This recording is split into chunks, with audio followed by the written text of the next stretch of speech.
This is a 787 Dreamliner, Air Canada, 323 from Montreal.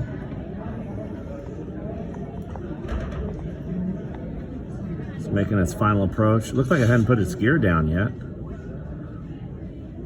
There it is. Gear's still up. Okay, it's putting its gears down now.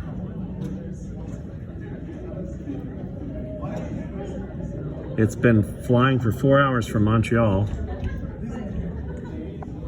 It's Air Canada 323. Landing from the south.